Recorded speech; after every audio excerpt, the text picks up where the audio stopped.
ఈరోజు ఇక్కడుండే ఆడబిడ్డలందరికీ హామీ ఇస్తున్నాను. ఆగస్టు 15 నుంచి ఉచిత ప్రయాణ సౌకర్యం ఏర్పాటు చేస్తున్నా, ఫ్రీ బస్ ఉంటుందని చెప్పి కూడా మీకు హామీ ఇస్తున్నాను. ఎన్నో కష్టాలున్నాయి, ఇబ్బందులున్నాయి. అందుకే రాబోయే రోజుల్లో నేను చెప్పిన సూపర్ 6లో కార్యక్రమాన్ని ఒకటొకటే చేసుకుంటా వస్తున్నాం.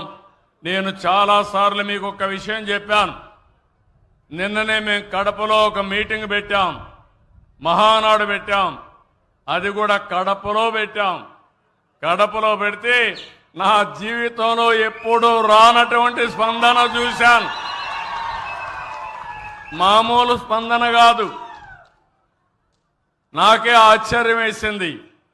అంటే దాన్ని చూసిన తర్వాత అనిపించింది, మంచి పని చేస్తే ఎప్పుడూ మీరు మాతోనే ఉంటారని అర్థమైపోయింది. అందుకే ఈరోజు మీ జీవితాల్లో పండుగ చేసే బాధ్యత మాది, ఈ ప్రభుత్వాన్ని నిలబెట్టుకునే బాధ్యత మీది. ఎప్పటికని మరొకసారి విజ్ఞప్తి చేస్తున్నా. నేను ఒకటే మీ అందరికీ హామీ ఇస్తున్నా, గంజాయి డ్రగ్స్ చాలా ప్రమాదం. గడిచిన ప్రభుత్వంలో విచ్చలవిడిగా పెరిగిపోయినాయి. పిల్లలకు అలవాటు అయిపోయింది. కిరాణా కొట్లో కూడా దొరికే పరిస్థితి వచ్చింది. నేను ఒకటే చెప్పాను, నేను మాత్రం ఎవరిని వదిలిపెట్టను. గంజాయి అమ్మినా, డ్రగ్స్ అమ్మినా, అవి తీసుకున్నా తాట తీస్తానని మరొకసారి మీ అందరికీ హామీ ఇస్తున్నా. మన పిల్లల భవిష్యత్తు చాలా ముఖ్యం. ఇది ప్రమాదకరమైంది. ఒకసారి అలవాటైతే ఆ అలవాటు నుంచి బయట రాలేరు. ఏజెన్సీ ఏరియాలో గంజాయి పెంపకం మామూలు అయిపోయే పరిస్థితికి వచ్చారు. ఈరోజు నేను వస్తానే ఒకటి చేశాను. సెటిలైట్ ద్వారా ఎప్పటికప్పుడు ఇన్ఫర్మేషన్ తెప్పించాను, డ్రోన్ పంపించాను. ఎక్కడికక్కడ చూసి మొత్తం ప్రక్షాళన చేస్తున్నాను. ఈగలనే పేరు పెట్టి, అంటే డేగ కన్ను పెట్టి మొత్తం ఎతుకుతున్నా. ఎవడు దొరికినా మాత్రం తాట తీయడం తప్ప వదిలిపెట్టే సమస్య లేదని మరొక్కసారి మీ అందరికీ హామీ ఇస్తున్నా. ఈరోజు మీరు చూస్తే నవజాత శిశువుల కోసం, చిన్న పిల్లల కోసం 11 వస్తువులతో ఎన్టీఆర్ బేబీ కిట్లు మళ్ళా ప్రవేశపెడుతున్నాం. ఒకప్పుడు దీన్ని పెట్టాం, మళ్ళీ రద్దు చేశారు. దాన్ని మళ్ళీ ఈరోజు ప్రవేశపెట్టి మీకు న్యాయం చేసే బాధ్యత తీసుకుంటున్నామని చెప్పి కూడా నేను మీకు తెలియజేస్తున్నా. ఈ సభలో మళ్ళా మీ అందరికీ హామీ ఇస్తున్నాం, తల్లికి వందనం. స్కూళ్లు తెరిసే లోపల ఎంతమంది పిల్లలుంటే అంతమంది పిల్లలకు 15,000 ఇచ్చే బాధ్యత మేము తీసుకుంటాం. నేను మీ ఊరికి వచ్చినప్పుడు చూశాను, జనాభా బాగా తగ్గిపోతా ఉంది. ఈ రోజు మీరు చూస్తే మామూలుగా జనాభా నిలకడ ఉండాలంటే ఒక్కొక్క దంపతులు జీవితకాలం 2.1 మందికి సంతానం ఇవ్వాలి. ఈ రోజు 1.56కు పడిపోయింది రాష్ట్రం. మీ జిల్లా కూడా 1.5కు వచ్చింది. మీ గ్రామం చూస్తే ఇంకా అడ్వాన్స్డ్ గా ఉన్నారు, 1.4కు వచ్చేశారు. ఇప్పుడు మీరందరూ గాని పిల్లలకు సంతానం ఇవ్వకపోతే ఈ ఊర్లో అందరూ ముసలోళ్లే ఉంటారు. ఒకసారి వాళ్ళు కూడా చనిపోతే అసలు మనుషులే ఉండరు. మళ్ళా చెయ్యేరు ఎక్కడుందంటే రికార్డులో ఎత్తుక్కోవాల్సి వస్తుంది. అందుకే నేను మిమ్మల్ని అందరినీ కోరుతున్నా, మళ్ళీ మనం పాపులేషన్ మేనేజ్మెంట్ చేయాలి. ప్రతి ఒక్కరూ 2 కంటే తక్కువ కాకుండా పిల్లల్ని కనే బాధ్యత మీరు తీసుకోవాల్సిన అవసరం ఉంది. తల్లి, మీరందరూ గుర్తుపెట్టుకోవాలి ఈ విషయం. కొన్ని దేశాలు ఉన్నాయి, ఏజింగ్ ప్రాబ్లం అంటే వృద్ధుల సంఖ్య పెరిగింది, పిల్లల సంఖ్య తగ్గిపోయింది, పనిచేసే వాళ్ళ సంఖ్య తగ్గింది, పెన్షన్లు ఇవ్వాల్సిన వారి సంఖ్య పెరిగిపోయింది. దానివల్ల ఆ దేశాలు ఆర్థిక అభివృద్ధిలో ముందుకు పోలేకపోతున్నారు. మనం 2047 వరకు మన దేశంలో ఈ యొక్క అడ్వాంటేజ్ ఉంది. కానీ నార్త్ ఇండియా కంటే సౌత్ ఇండియా జనాభా బాగా తగ్గిపోయే పరిస్థితి వస్తా ఉంది. దీన్ని మనం దృష్టిలో పెట్టుకొని పనిచేయాల్సిన అవసరం ఉంది. మా ఆడబిడ్డలు, డాక్రా సంఘాలు, మీరు ఒకసారి గుర్తుపెట్టుకోవాలి, మీ అన్నగా నేనే సంఘాలను పెట్టా. ఆడబిడ్డలకు నేనే మీరు ఒక్కసారి ఆలోచిస్తే ఈరోజు దీపం పెట్టి వంట గ్యాస్ ఉచితంగా ఇచ్చా. ఇప్పుడు వంట గ్యాస్ కూడా కొనుక్కోలేమంటే మళ్ళీ ప్రతి ఒక్క ఇంటికి ప్రతి ఆడబిడ్డకి 3 సిలిండర్లు ఉచితంగా మీకు ఏర్పాటు చేస్తున్నాను.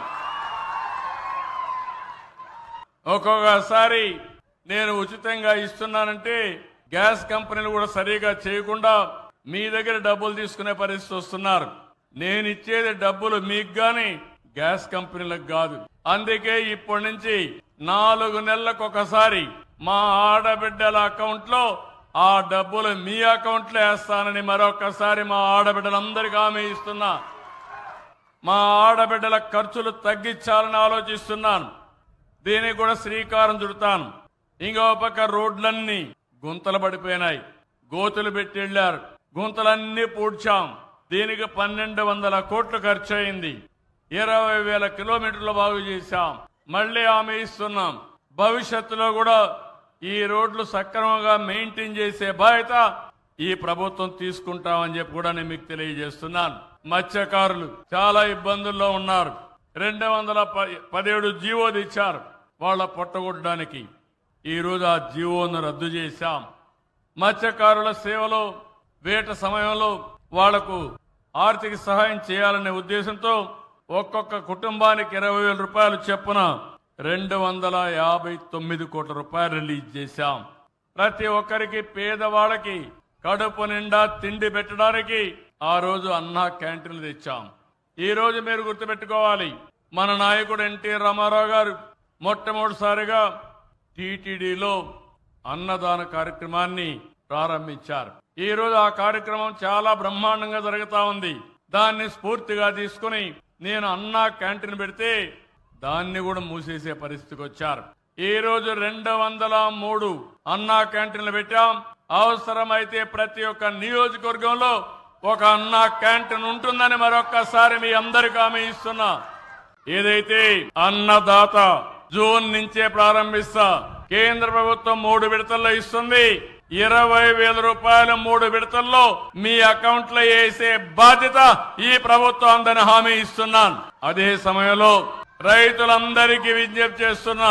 ఒకప్పుడు కోనసీమ అందాల సీమ. కోనసీమలో వరి కావాలంటే దేశానికి అన్నదాత. గోదావరి డెల్టా వల్ల దేశం మొత్తం ఆహార భద్రత ఇచ్చింది. కానీ ఈ రోజు చూస్తా ఉంటే తలసరి ఆదాయం తక్కువ అయిపోయింది. కొబ్బరి తోటలున్నాయి, కొంతవరకు ఆదాయం వస్తా ఉంది. మీరు అక్వా కల్చర్కి వెళ్లారు, చేపల పెంపకానికి వెళ్లారు, కొంతవరకే ఆదాయం వస్తా ఉంది. కానీ నేను ఆలోచించేది మీ ఆదాయం పెరగాలి, పాడి పరిశ్రమ అభివృద్ధి కావాలి. మీ కొబ్బరి చెట్లలో ఇంటర్ కల్టివేషన్ గాని గడ్డేసుకోగలిగితే, కోకో ఇవ్వగలిగితే అదనపు ఆదాయం వస్తుంది. నేను అందుకని 90,000 ఎకరాలుంది ఇక్కడ కొబ్బరి గార్డెన్స్ అన్ని. 90,000 ఎకరాల్లో కోకో గాని లేకపోతే పశువులకు అవసరమైన గడ్డి గాని ఏర్పాటు చేయగలిగితే మీ ఆదాయం రెట్టింపు అవుతుంది. రెండవ విషయం కూడా నేను ఇప్పుడే కలెక్టర్ గారికి ఒకటి ఆదేశం ఇచ్చాను. ఈ జిల్లాలో పేదవాళ్ళు ఉన్నారు. అలాంటి పేదవాళ్ళకి ఒక 2 ఆవులు గాని 2 గేదెలు పట్టించగలిగితే వాళ్ళ జీవితాల్లో 15 రోజులకు ఒకసారి 10,000 రూపాయలు 15,000 రూపాయల ఆదాయం వస్తుంది. గడ్డి కావాలంటే ప్రభుత్వం సరఫరా చేసే విధంగా నరేగా కింద దాన్ని ఏ విధంగా చేయాలో చేపిస్తాం. దీనివల్ల ప్రతి ఒక్క పేదవాడు పేదరికం నుంచి పైకొచ్చే పరిస్థితి వస్తుంది. దీనికి కూడా శ్రీకారం చుడతాను. నేను ఒకటే ఈ జిల్లాలో ఉండే రైతాంగానికి విజ్ఞప్తి చేస్తున్నాను. మీరు ఆలోచించుకోవాల్సిన అవసరం ఉంది. మీ ఆదాయం పెరగాలి. వరి ధాన్యం వేస్తున్నారు, లేకపోతే అక్వాకల్చర్కి వెళ్లారు, ఇప్పుడు కూడా వాణిజ్య పంటలు వేసుకుని ఫర్దర్ గా మీ ఆదాయం పెంచే మార్గం కోసం ముందుకు పోవాలి.